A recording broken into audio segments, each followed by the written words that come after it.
And we are live. Welcome to the Cape Town Press Club at Home, another virtual event, which we're able to do thanks to the generous support of the Konrad Adenauer Foundation. Thanks also to my technical producer, Margriet Groenewold.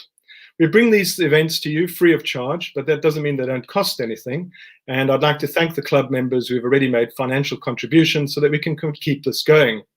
Next week, we will be speaking to AGBA's chief economist, Wandile Siglobo, about the impact that the COVID-19 pandemic is having on food security in South Africa. On the 11th of August, I'll be speaking to Eskom CEO, Johan de Ruyter. That'll be an interesting conversation. I'm sure we'll get lots of comments. And the week after that, too, I'll be in conversation with the governor of the South African Reserve Bank. Just a reminder that you can post using our online facility, chat facility, any questions at any time while I'm busy having a discussion with the speakers, and I'll get to these and include as many as I can after our discussion. Today, we have the former mayor of Johannesburg, Herman Mashaba, who led a minority coalition government in the city from August 2016 until his resignation in October 2019. And we have Michael Beaumont, his chief of staff during that time, who has penned an explosive account of their turbulent term of office titled The Accidental Mayor, Herman Mashaba and the Battle for Johannesburg. The book, as one would expect, describes the term of office in rather glowing terms, but it does give a deeper insight into the difficulties of the very hard business of governing, and also behind the scenes look at the often hidden internal dynamics of party politics and how these seriously affect the ability to govern, where political agendas often take priority over delivering services to the residents. So let's welcome Michael Beaumont and Herman Mashaba to our virtual studio. Yeah, good afternoon, Brent. Good afternoon to everyone. Good afternoon, Brent, and good afternoon to everyone. And thank you so much for this great opportunity to engage. Great. So I think what we want to, just as for starters, let's do a catch up with the two of you so that we know where you are at the moment, having resigned and left the DA and having left the city of government, the city of Johannesburg. I believe there is a new party that you were planning to launch in August, which is around the corner. And so maybe let's start with Herman. What's it like not being the mayor of Johannesburg? Well, it's really been a very tough, but at the same time exciting journey, starting with the launch of the People's Dialogue on the 6th of December last year. You remember I resigned on the 21st of October, and I was asked to serve notice until the 27th of November last year. And in the process, obviously, when I announced my resignation, there was a outpouring of people asking me to start my own political party, but I could not start a political party without understanding whether I have the support or firstly, and secondly, whether South Africans and I share the same values. That's how we conceived the idea of starting the People's Dialogue, giving South Africans an opportunity to engage on the type of South Africa that they want. So we've been running that process or project, which ended at the end of February this year. And in May of this year, we then released the final report of the People's Dialogue. We were fortunate enough received 2.4 million submissions with 5 core values that people of South Africa and I agreed on. Those 5 values, non-negotiable. And on the basis of that, now we've concluded to launch a political party sometime in August in preparation for the 2021 local government elections. And Michael, what's your role in this? Well, I'm serving as the CEO of the People's Dialogue, Brent. So I was there with Herman from the inception on the 6th of December, and currently working to lead a team of people to establish this new political party under Herman's leadership. Right. Okay. Now, I'm used to reading books that are hundreds of pages long, litanies of names and enormous amounts of money. I'm thinking of Jacques Pauw's Zuma's Keepers, Adrian Basson's Bazaza book, Peter Louis Meyerberg's book about S. Magashule. But I have to say that your book, the figures were also quite eye-watering. Maybe you could tell us a little bit about the world-class corruption that you inherited when you took over the city of Johannesburg. Well, that's exactly it, Brent. I mean, there's this sleight of hand that was performed in the city of Johannesburg by the previous ANC government to, talk about this world-class African city. I think you can recall anyone traveling around Johannesburg in the run-up to 2016, they would have seen billboards. You would be, lucky to have missed one of the radio adverts. It was just everywhere. And I think the stone cold reality is that this was a very far from reality kind of picture that was created with 300 million rand in self-promoting advertising, which itself is a scandal. But, when we walked into the city, what we discovered was a city that was literally on its knees with infrastructure collapsing. The electricity infrastructure was, in many cases, 70, 80 years old. The road network had 4,000 kilometers of roads that were falling apart. 90% of the bridges, I think it was, were a threat of collapse in Johannesburg. Herman often used to joke with people, you travel on or under our bridges at your own risk. And that certainly sobered everybody up. We were losing 107 billion liters of water every year. So it was just a case of infrastructure falling apart. And added to that, Brent, was this dynamic where from day one, people were queuing outside the mayor's office to report cases of fraud, corruption, and other wrongdoing that simply had been ignored for years and years. So it was very far from the world-class African city that people had been led to believe was in reality. And then you set up your own, forensic unit under Colonel Sibiya. Perhaps, Herman, you could tell us about that. What happened, Brent, because of the volume of cases brought to my attention, at the same time I had a 7-way coalition arrangement to run, I felt there's a need for one to establish a unit that can assist us to deal with these cases. And obviously in consultation with the city manager and our legal department, it was possible for us, and then obviously engage council. Then we established the forensic unit, and we were fortunate to acquire the services of General Sibiya, who then set up this unit from scratch and managed to recruit really some of the top legal and forensic minds in South Africa. People who were sidelined over many years when the Scorpions, as you're aware, was disbanded. A lot of people lost jobs. Those who were committed to do their job. So Sibiya managed to really get some of those top brains to really work with him. So I really used to really boast that without any doubt, the city of Johannesburg, I don't know, at this point in time, I'm not sure what the status is, but we created, honestly, in terms of forensic investigation, even better infrastructure than the national government. Uncovered in the process 6,000 cases to the value of 35 billion rand of cases that, and some of them are so serious, some of them involving really very senior politicians, who are some of them sitting today in our national cabinet and parliament. Yes, I just want to put those figures into context. 35 billion that you uncovered that was dodgy, when the infrastructure budget for the city is only about 8 billion, so about 4-5 times the whole city's infrastructural budget was in dodgy things. But what's happened to those cases that you found? What has anybody been prosecuted? Is anybody in jail? What is actually quite sad about it, in the period I was the mayor, we managed to get about roughly 800-900 people arrested.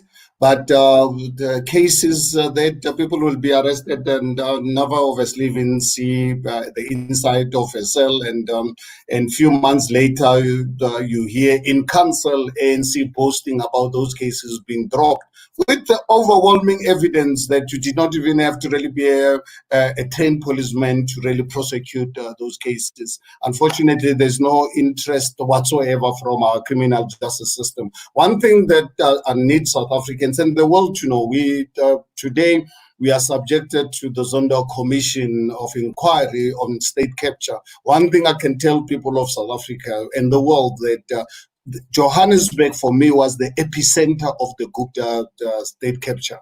So But why there's no interest for prosecution, it's something that's beyond to me. But we've committed, as our new party, some of these cases, we are at the stage where some of them we are going to really go for private prosecution. So we committed to that process. Once our party is up and running, we couldn't really do too many things at the same time, because we needed to run the People's Dialogue to engage South Africans. Now South Africans have given us the mandate. Now we're launching the political party, and what we are committing to people of South Africa, that some of these cases that the NPA is refusing to prosecute, we are going to really approach the courts for them to allow us to go for private prosecution. We are not going to sit in a country where public resources have been looted. Our people live in deplorable conditions. People live in luxury. Some of them own up to 10, 12 cars, not just cars, special cars. I'm not prepared to really let that happen under my watch. And I want to just bring in Michael here, because something which I found interesting in the book was when we talk about broken governance in this country, I think what we often mean is that there's no accountability. And there are all kinds of disjunctures between the electorate and accountability. But one which is probably not that well known to the public or understood, was the incredible difficulty of holding officials to account, because they seem to enjoy additional labor right privileges even above what we have for ordinary workers. Michael, perhaps you could just speak to that difficulty when you're trying to clean up a city. Sure. Well, Brent, as you can imagine, when Herman walked into office and I joined him there, there was this dynamic where you have 33,000 employees in the city of Johannesburg who've been appointed by successive ANC governments over the last, 20-odd years. The dynamic there, of course, with cadre deployment is a lot of these people are being appointed on the basis of political allegiance rather than their willingness or ability to serve the people of the city of Johannesburg in this case. So, what we obviously came across were people who had committed wrongdoing or were actively working against our government. But then at local government, you have this bizarre dynamic where, you have this Municipal Systems Act that gives senior employees of a municipality who are extraordinarily well paid the labor rights that nobody else in this country enjoys.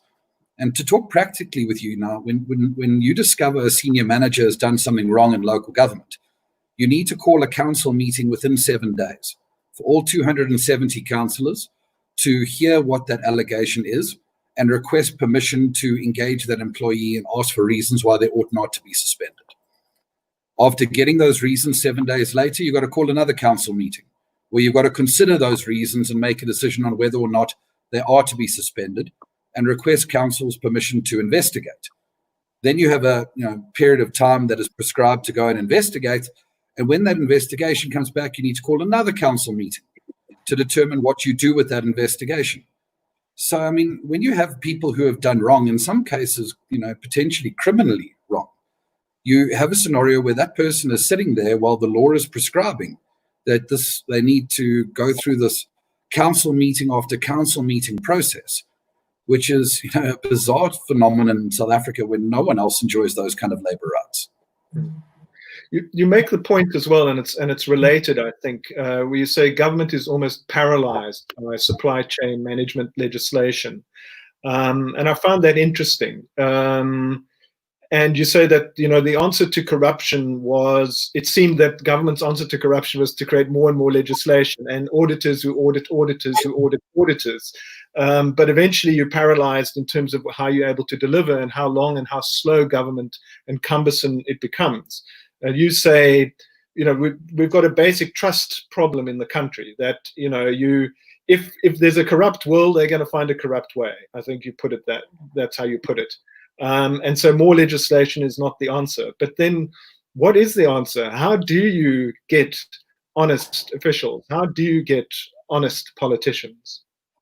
Yeah, if I answer that one, Michael, I think to really deal with corruption or criminal activity in any society, you need the rule of law. You need a criminal justice system that is independent of political interference. So that you can put as many laws as you want. For as long as you have an ineffective, captured criminal justice system, you stand no chance. Passing laws can actually make it really even much easier for these criminals to loot, because they know that they're not going to have any consequences. Right.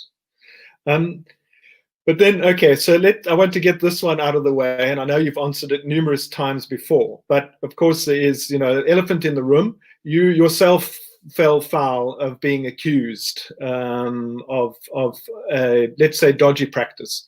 And this relates to the fleet rentals for the city of Johannesburg, and it has stuck in the public mind. It's still there. It was a R1 billion contract.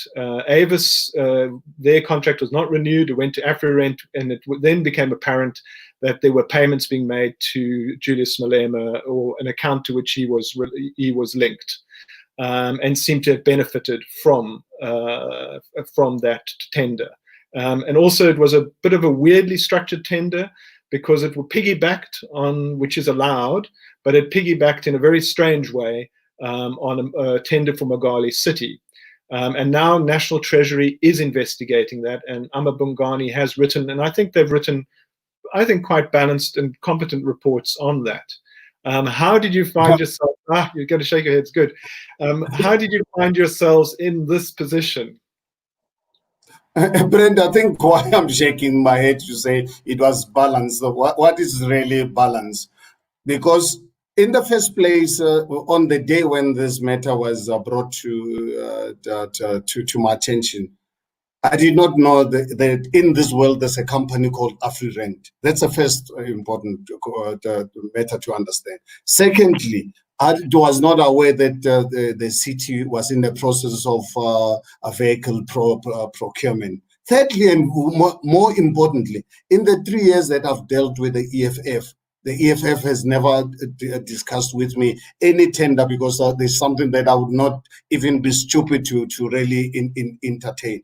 And I'll challenge this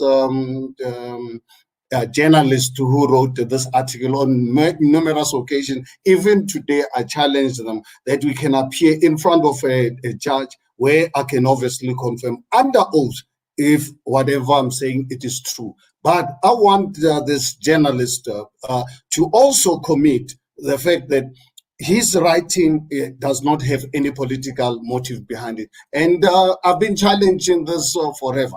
And upon that, I immediately instituted a forensic investigation, which Bia and the team conducted, and actually even used an outside company to carry out this investigation. And some people were found to have flouted the law and laid criminal charges against them. Some of them left. So, ask Bia or the forensic investigators if there was any political interference, because how can I be involved in a tender that I don't firstly, I've never spoken to the EFF about any tender, whatever, not even this one. EFF has never approached me on any tender. I did not know of a company called AfriRent. I was not aware that there was a tender, fleet tender in the city of Johannesburg. How can then anyone accuse me of that? And I'm prepared to say, please, in front of call the media, we sign under oath. And I want this journalist also to confirm that his motive does not have any political agenda. And why, Brent, it's important, why I believe there's a political agenda on this. You look at every time this story came on the day of cancer, all the time. If you look at this story will always come out on the day when we've got cancer to create confusion. But What I'm saying is I'm available to appear in front of a senior judge to sign under oath if participated. I've got any participation in this. And why National Treasury is making history in South Africa, in the city of Johannesburg, to call for a forensic investigation. Forensic investigation was done by CBM. As far as I know, CBN and the forensic department, they still work for the city office. I've not spoken to him. The forensic investigation is done, and all the things that you've spoken about were found to have really been true, except that there was no political interference. But if anyone doesn't really trust me, it's not up to me. We've got the criminal justice system in this country because it is against the law, firstly. And secondly, I'm prepared to really sign under oath. But this journalist who you claim has come out with a balanced approach. I don't know then what is balanced, because what is interesting, as I've indicated, every time the story would break on the day of cancer. Okay. Well, okay. But then you did get the moniker, and which you actually, in a way, I think you kind of quite like. You became known as the EFF mayor. No, I did not like it at all. Ask my DA councillors. I used to get really very mad. I'm on record why I felt to compromise. In fact, not just caucus, including DA, Federal Council, and FedEx. I used to complain about this. That, you know, look at it now. I'm projected to really be an EFF mayor, and the reason, Brent, why I was regarded as an EFF mayor, because EFF was the only party prepared to accept and celebrate us giving dignity to poor people, giving them toilets and so forth, that will accompany me where the DA would not want to get involved. Yeah, the EFF will then call me their mayors, and I'll complain to the DA. I said, you are compromising me, because if you look at the EFF and I, we come from two different worlds, but at local government level, EFF supported us. You look at all the people, and 900 people, and all the senior people of ANC that we fired when the process that Michael was telling you about. EFF never voted against anyone. ANC always supported, against us firing this corrupt officials. EFF always supported us. EFF supported us working with the private sector to build affordable accommodation for our people. So but at a macro level, EFF and I mean, it's known now. I mean, I'm a unapologetic capitalist. I love the capitalist system. So in terms of economic perspective, at national level, without any doubt, we'll have difficulty with the EFF to reconcile. But at local government, where we agree that we must go and give a community toilets that has lived in an informal settlement for 20 years. ANC left the people to live without toilets, water, and so forth. And we agree, and DA is not happy with that. And when EFF calls me their mayor, then DA takes offense to this. And I said, these are things that really made me to say, look, you know what? To actually join this party, I thought they were committed to non-racial South Africa. They were committed to social justice. That's why when I realized that they were not happy with my policies, then I said, look, let me then leave them with their own party and not be associated with an organization like this.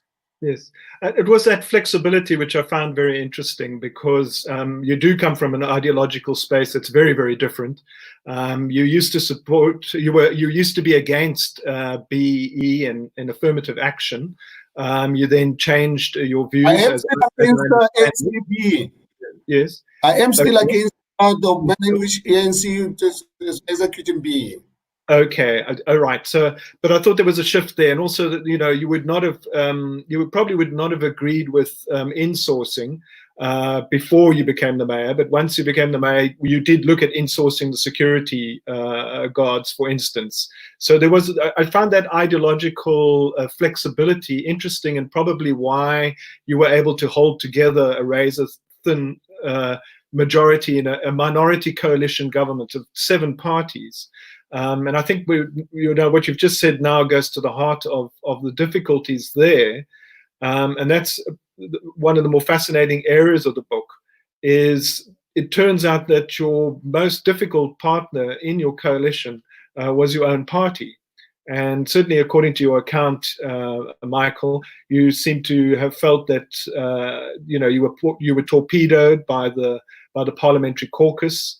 You felt under attack, and you felt that the lack of flexibility on ideological positions made it very difficult to govern.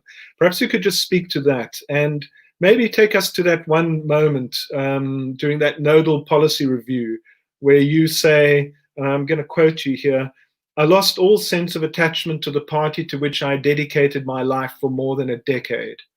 A party you now describe as small-minded, short-sighted, suburban-based, and largely white." Yeah, well, I think, Brent, to be frank, there was a transition that took place in the DA from 2016 through to 2019 that is there for anyone to see. I'm not talking about something that hasn't been, extensively discussed and commented upon and observed by commentators around South Africa. But, where in 2016 the DA was willing to be a party that wanted to govern, it wanted to contest to win, it wanted to deliver services and, demonstrate value that way and grow as a political party. The shift in the DA towards 2019 took it in an entirely different direction. A group of people in the DA at a national level, working, with institutions like the IRR, actually started to shift the DA in a direction which was regressive, in my opinion. And that shift in the DA didn't just take place at a national level. It took place at all levels throughout the party, so that we would even find ourselves in a situation where our agenda in Johannesburg was continuously under siege from the councillors with whom we had to govern in the DA, and it became untenable. And I mean, the story and the example that you refer to there, Brent, is a discussion around a nodal review policy which was aimed at addressing the spatial inequality in Johannesburg. Anyone who knows Johannesburg will realize that it's got a huge spatial inequality problem where, housing opportunities are being created on the periphery of the city.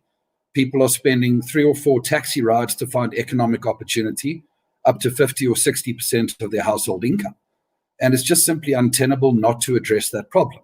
All major cities in the world that have spatial inequality issues try to address these things. And we sought to do so through a policy. But I had this kind of, aha moment when you're sitting in a committee full of DA councillors who had expressed reservation after reservation about this policy. And, in trying to get to grips with what the actual issue was, one of them turns around and says, but if we make it easy for people to come move into the suburbs, and we take away the aspirational nature of being in the suburbs. And it was just, an absolute gut shot kind of moment to actually realize that that is how some of these people are thinking. And it wasn't an individual or a small grouping. It became a groupthink in the DA.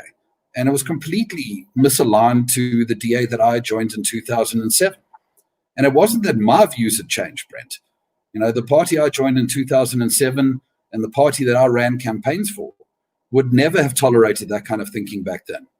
But in 2019, it appears to be the status quo. And I found that deeply troubling. I'm going to get to the questions Can I just share something with you? Yes. Can I share something with you really quite fundamental and hitting for you as an individual, for us as South Africans with the inequality that we're experiencing? You come into the city, you discover the security guards who are looking after our infrastructure. The city pays 14,000 rands per security guard, but this poor security guards takes home 3,500 rands a month. The rest goes to the ANC, Hynance, and patronage network. And when this matter was brought to my attention, I said, this can't be true. People are earning 3,500 rands. They don't have employment letters. They don't have the pay slips every month. They get paid as and when at the whim of the stand-up entrepreneurs. And I'm the mayor of the city. I have a conscience and the power to correct this. And I want to correct this. And I said to the DA, guys, there's the human rights violations happening at the grand scale in the city of Johannesburg under the watch of COSATU. We are, as the city of Johannesburg going to correct this? We are going to insource this so that we can give this 8,000 people, including the cleaners, we're going to give them dignity. The DA then says, no, the insourcing is not our policy. I said, then, you know what? In the city of Johannesburg, we are going to insource it. If not, go and make it your policy. And in fact, I was in more than one of the DA congresses, federal councils. I said, DA, you manage so many municipalities, and the security companies are run by ANC cadres. Take away this, give dignity to thousands of people, so that they can believe that, you know what, for us, being regarded as a white party, we reparted that case. They said, no, we're not interested, and went on wanting to sabotage every effort that I wanted to really give dignity to people. For me, consciously, whether I've got an ideological issue or not, but I've got a conscience, and I have to join public service to correct the wrongs of society. Then to be associated with people who don't see the wrongs of society, then I don't want to be seen around such people. That's why, as far as the day is concerned, I said my relationship with you is water under the bridge. I tried. I thought you meant well. And one thing my grandfather taught me, and there's something I always tell you. My grandfather taught me at the young stage of my life. He says, believe what people do than what they say. And he has proven beyond any reasonable doubt that what they preach and what they do, two different things. And what happens in the process, we destroy our family structures. When men and women are exploited under our watch by a democratic country, and we've got a party like the DA that's prepared to support the ANC to continue exploiting our people, it's unfortunate for me. Well, we're going to talk a little bit about redressing inequality. I think that's where we're going with this now. The South African cities are having to cope with large land occupations. There's an enormous backlog of houses. I think, Michael, you say in the book that the city of Joburg was only building 2,000 or something homes a year. And you had a waiting list of 150,000, and there were probably another 150,000 people that you could add to that. That's 300,000 houses needed and 2,000 a year. And then you move to look at taking over buildings. I found it a very interesting idea, buildings in the inner city, and be able to take over high rises and use those perhaps for low cost or for social housing. So I want to talk about that plan. However, just a bone to pick with you here, and I want to get your reaction to, you may be aware of the recent High Court judgment, which just came out. Herman, you were one of the respondents in that case. The judge was really scathing about the way things were approached. Said the raids were, and I quote from the judgment, cruel, humiliating, degrading, and invasive. The intelligence was obviously flawed. Officers arbitrarily detained those who looked too dark to be South African. Could we get your comment on the judgment, and then could you talk to us about how you would redress some of these inequalities in South Africa, particularly around land? Whoever wants to go with that. I think I'm happy to go with it, Brent. This is also another unfortunate case of really what's happening in our country, particularly when it relates to poor people. I don't know really what the poor people have done in this country under the ANC government in particular, and accept that we lived under colonialism, under apartheid. We know there were oppressive systems. But the 26 years of our democracy, I find it difficult to understand why ANC, it appears to me they've got hatred for poor people. They want to see them suffer.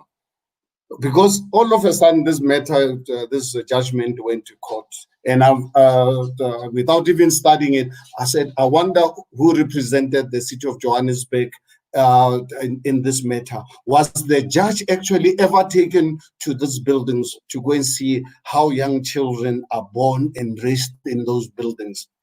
And we talk about human rights. You go and experience buildings where young girls as 8, 9, 10 are forced to be prostituted. The only payment they get are drugs. The buildings in the city of Johannesburg, where South Africa is receiving billions of counterfeit goods coming from all over the world, buildings are now turned into factories. Modern day slavery happening. Go into the city of Johannesburg. When we went with SAPS and JMPD, we needed special equipment for them to break into those buildings. What you find there, you find counterfeit goods. You find the young women and men from all over the world being made to work that closed into those buildings. Are not allowed to really to go out. That's why even the South African police had to get special equipment to open these factories. So I don't know if the judge was taken out to go and see what we were dealing with. Obviously, judges make the judgment based on what is presented to them. If obviously the current ANC government in the city of Johannesburg obviously wanted to lose the case, it was easy to lose the case. But one thing for sure is that I have confidence in our judiciary. They are failed by the prosecutors because judges can only decide on a case being brought to their attention. Right. Was there something you wanted to add, Michael? No, I just think there's a short input that needs to be made here, Brent. I think one of the things that is actually written in the judgment is that there was a lack of submissions on the part of law enforcement agencies to counter the views of those who brought the case, which means the judge was even remarking that it is a one-sided account, and because that account was not being challenged, he had no basis upon which to do anything other than accept that account. And that speaks to the kind of legal perspective that Herman was talking about. But secondly, I think, Brent, the judgment deals with an illegality of a particular piece of legislation that needs to be reviewed in the National Assembly. And, that needs to take place. But if anyone is suggesting that this court judgment should suggest that, criminality and hijacked buildings shouldn't be attended to, I think they are mistaken. I think what this judgment is talking about is the manner in which it is attended to. And I think, as individuals who have respect for our legal system and the Constitution, it would then be about adjusting the approach to make sure we do it in accordance with the ways that our courts require. Okay, right. So I'm going to move to questions now because they're pouring in, and we've got 20 minutes or so left. The first one came from Donald Presley. He's saying, after the public and messy divorce from the DA, with fiercely antagonistic references to Helen Zille, will the People's Dialogue be able to work in coalition with the DA?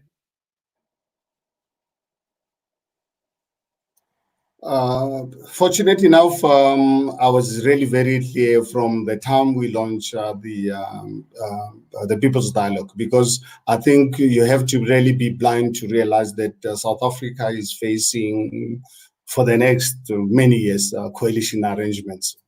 It's not going to be easy for anyone to get outright majority. Obviously, any party would like to get outright majority, but ultimately, the voters are the one who makes the decision. And DA obviously has demonstrated that they're not interested in coalition arrangement. But for us as a new party, the DA, without any doubt, I would really be happy to work with them. I'd really be happy to work with the Freedom Front Plus, be happy to work with the EFF at local government level. But one party that I will not want to be in a meeting with them is the ANC. I will not want to work with the ANC. If it means I've got to run the government with the ANC, I can tell you I'll walk away from that arrangement. That's only party I will not accept working with. And the reason why I will not work with the ANC, because I honestly take the ANC to really be a criminal's enterprise than a political party. Other parties, I can accept their weaknesses, but obviously we will go into an arrangement if we commit to public service, that we are not here to serve political parties, we are there to serve society. If they accept that is our mandate, that people voted for us to serve them, not to serve political parties, like how the DA wanted us, expected me to serve political parties than public, then we might have a problem. But if they accept that our mandate is to serve society, I'll work with anyone except the ANC. Okay, I think that answers a question from Professor Anthony Butler as well, which was, is there a natural coalition partner? it would appear ANC definitely not, DA not natural, EFF?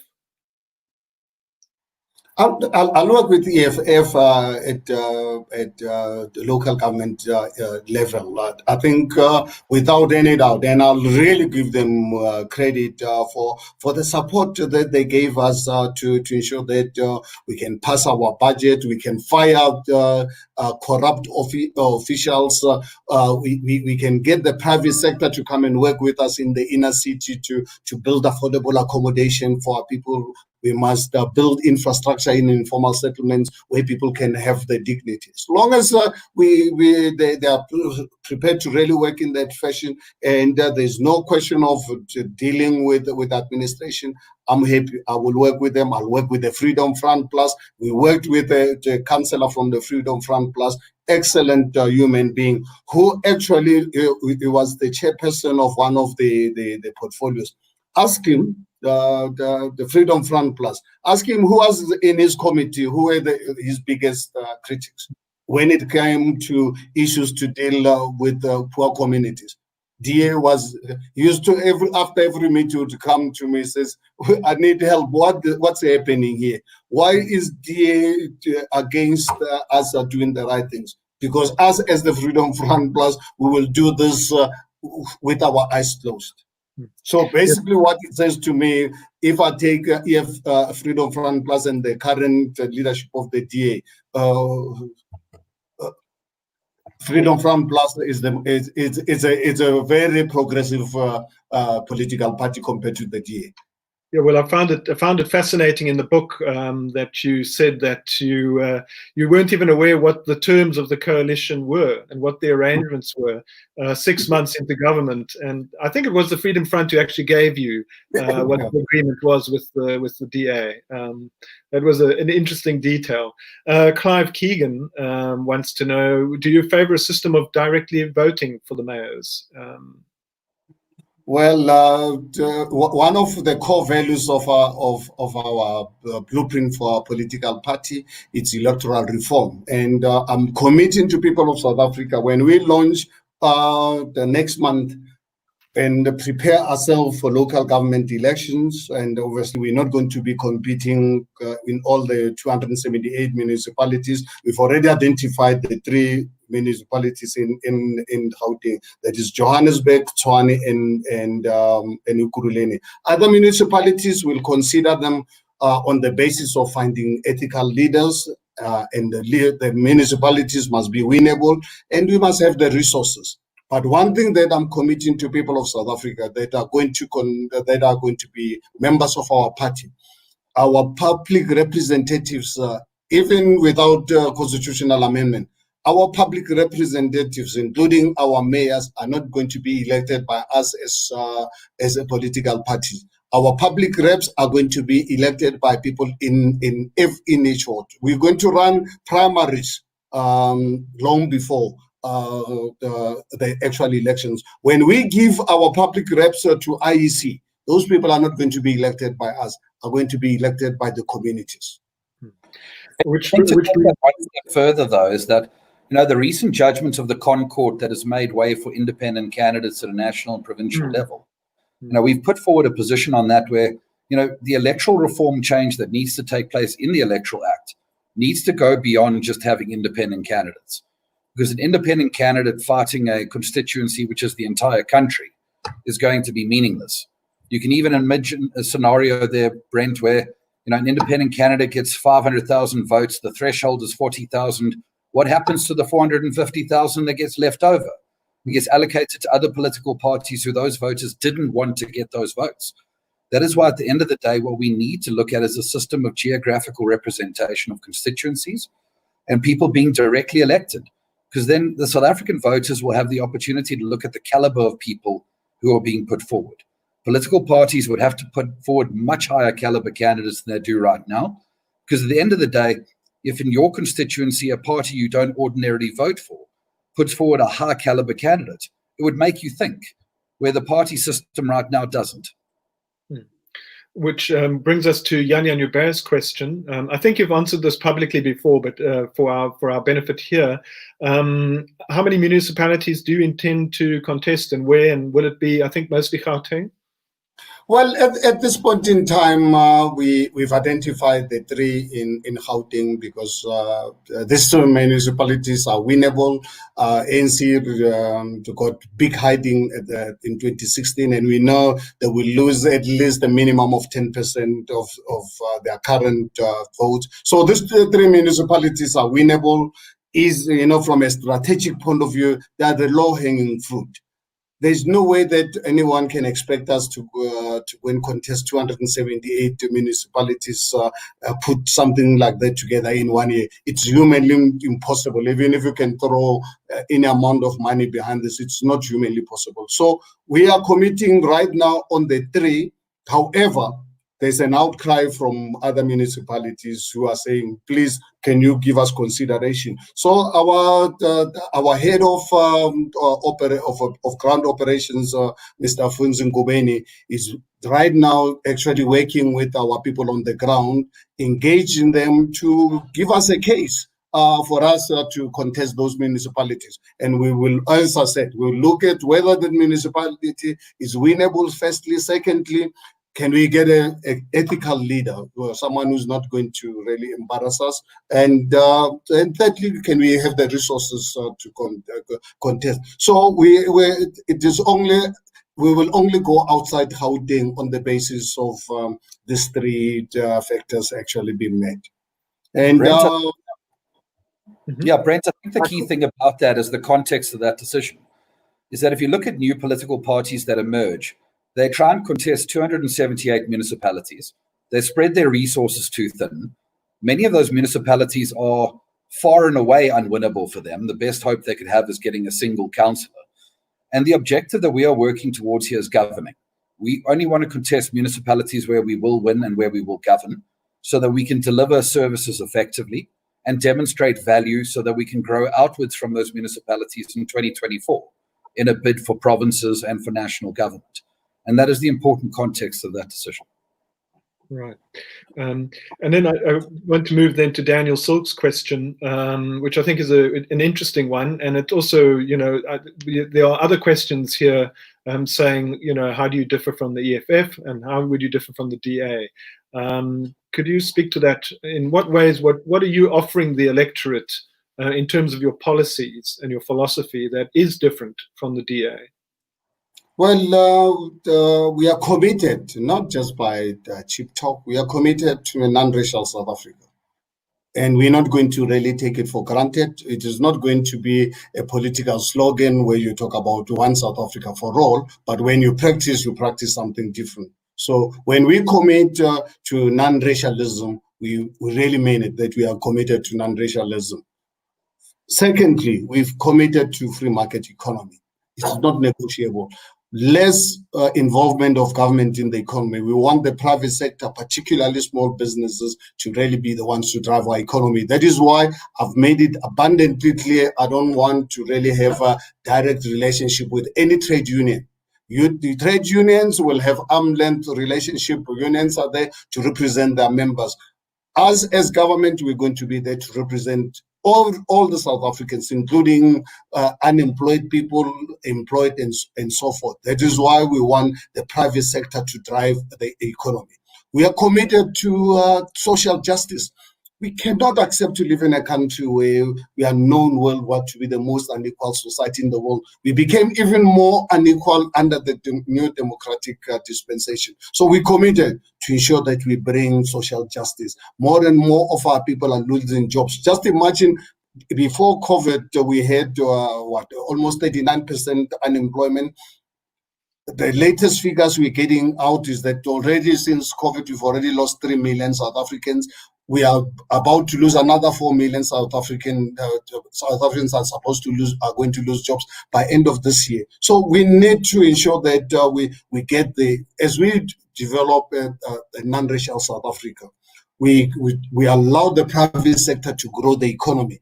Because through this, that's the only way you can deal with social justice. Because social justice does not require people to go to church. You need the resources. you need to create wealth, and wealth can be created by the private sector. We are committed to the rule of law. If anyone breaks the law, must face the consequences. So we are committed to ensure that our criminal justice system is totally independent of political interference. The people who run our criminal justice system, we're going to fight to make sure that they are not elected by politicians. This must be professional public servants who must be able to deal with criminality without having to ask.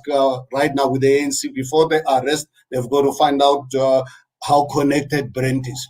I mean, I don't want to live in a society like this. If anyone breaks the law, it doesn't matter from the president to the cleaner. If you break the law, there should not really be any political interference. And lastly, we want to ensure that our public representatives, we are not going to wait for electoral reforms. We are going to practice real public servants to serve society, so that our councillors, our MPs and MPLs, they are not accountable to us as a party. They are accountable to the people who voted them into that office. Which I want to move over to the nitty-gritty then, Michael. You're going to go into starting a new party, which is one of the craziest things you can do in many ways.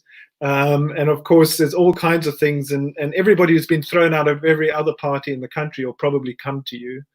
How are you going to deal with that? And to Yanyan Ubere's specific question, about the ANC putting people on the ticket, all kinds of things, the shenanigans that go on in opposition politics. And maybe, well, there'll also be the issues of finances and how you address that, and how do you vet candidates? Mm-hmm. Well, I mean, I think, Brent, it's a hugely important question, because in working to establish this new party, these are some of the many challenges that we have had to consider very, very carefully. I think, if you don't mind, Brent, some of those very specific strategies I wouldn't want to divulge at this stage, because, as you can imagine, the minute you start talking about how you prevent that problem, you are giving advance warning to those who want to create that problem and how they can get around it. But I think particularly the point about how you have the right people joining for the right reasons. And this is something that we are working very hard to establish, because it is no secret that new political parties are often sabotaged from within. But, we have a number of individuals who are working on that on a daily basis. And to make sure that when individuals start to assume responsibility of roles within the organization, we have the means to ensure that those people are joining for the right reasons and they are aligned to the way we think. And ultimately, our biggest thing, Brent, is that this organization does not want to become a recycled ground for failed politicians. That's not what we want. In fact, one of the things we're going to stay very far away from is this idea that we have to have big political personalities to make this organization viable. The most important personalities we need to have in this organization is ordinary South Africans who have a keen view on how we can fix this country, and that when they are engaging us as a political party, they are doing so with no ulterior political motive.